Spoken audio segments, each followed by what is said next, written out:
સિંધઈ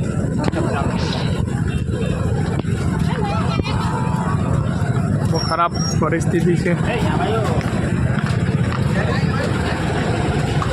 બધા જ ઘેરોની આ પરિસ્થિતિ.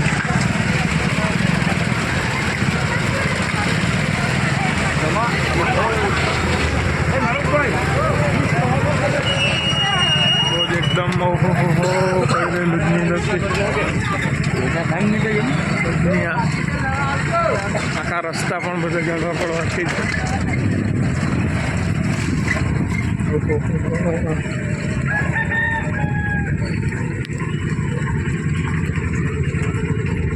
આ ગાડી તો હજુ ડેન્જર એવું લાગે. બાબુ